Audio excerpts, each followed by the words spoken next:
اللہ کے رسول صلی اللہ علیہ وسلم نے فرمایا من قرأ القرآن، جس نے قرآن مجید یاد کیا، قرآن مجید حفظ کیا، قرآن مجید سیکھا، وعمل بما فیہ، اور اس چیز پر بھی عمل کیا جو کچھ قرآن نے بیان کیا، البس والداہ تاج یوم القیامہ، اللہ تعالیٰ اس حافظ قرآن کے ماں باپ کو تاج پہنائے گا قیامت کے دن۔ ضوءہ احسن من ضوء الشمس فی بیوت الدنیا، جس کی روشنی دنیا کے گھروں میں موجودہ سورج کی روشنی سے زیادہ خوبصورت ہوگی۔ اگر وہ سورج تمہارے درمیان ہو تو اس کی روشنی کا کیا اندازہ کیا جا سکتا ہے۔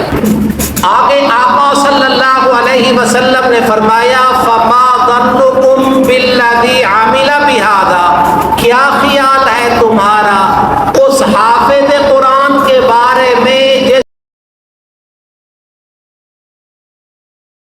جس پہلا لفظ من قرأ القرآن، جس نے قرآن مجید کو حفظ کیا، اور محدثین نے لکھا ہے وعمل بما فیہ، یہ جملہ اس حدیث میں اہم جملہ ہے۔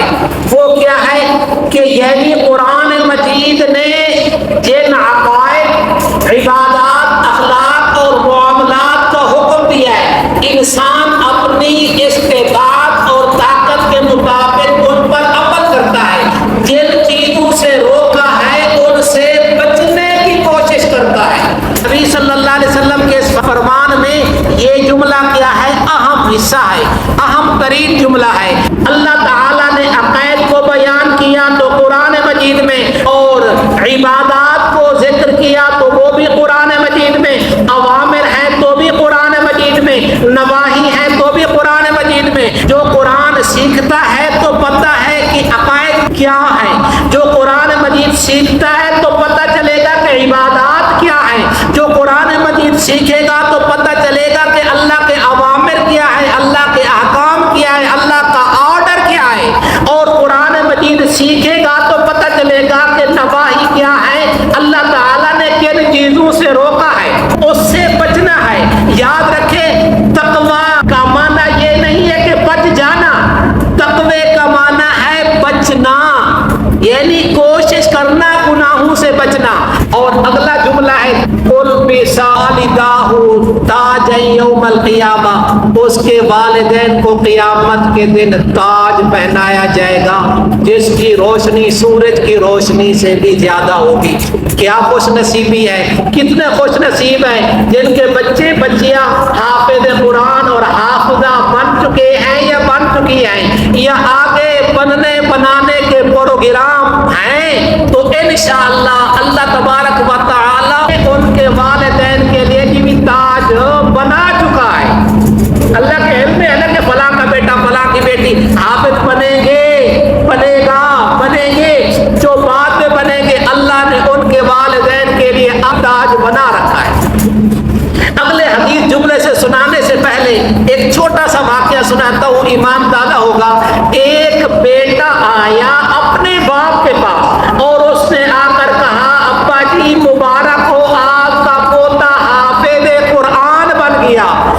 دادا نے کہا خیر مبارک، اور پھر ٹھنڈی سانس لی اور چہرے پر غم و حزن کے آثار نمایاں ہوئے۔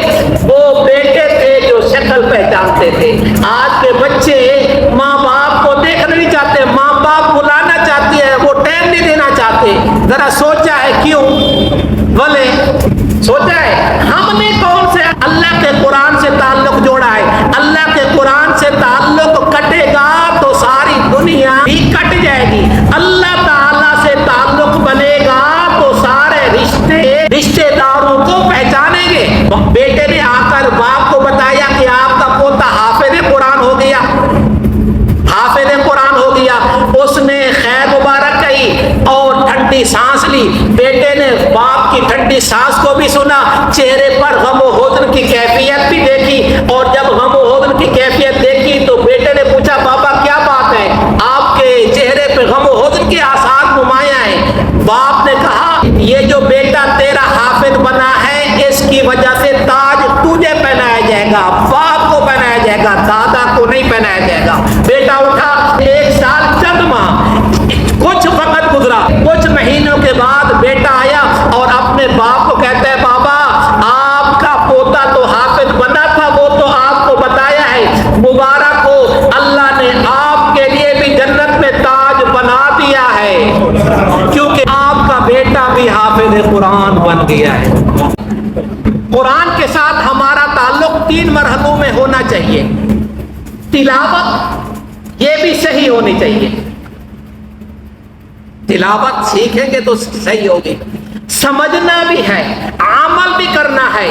فرمایا جو سیکھتا ہے عمل کرتا ہے، اللہ تعالی سورۃ فاطر میں فرماتا ہے اور پیچھے علماء کی شان بیان کرتا آتا ہے، اس علماء کی شان بیان کرنے کے بعد، قرآن مجید کی عظمت بیان کرنے کے بعد اللہ فرماتا ہے لِيُوَفِّيَهُمْ أُجُورَهُمْ وَيَزِيدَهُمْ مِنْ فَضْلِهِ، تاکہ اللہ انہیں ان کا اجر پورا دے، اجر پورا ملے گا۔ وَيَزِيدَهُمْ مِنْ فَضْلِهِ، اللہ اپنے فضل سے اور زیادہ عطا کرے گا۔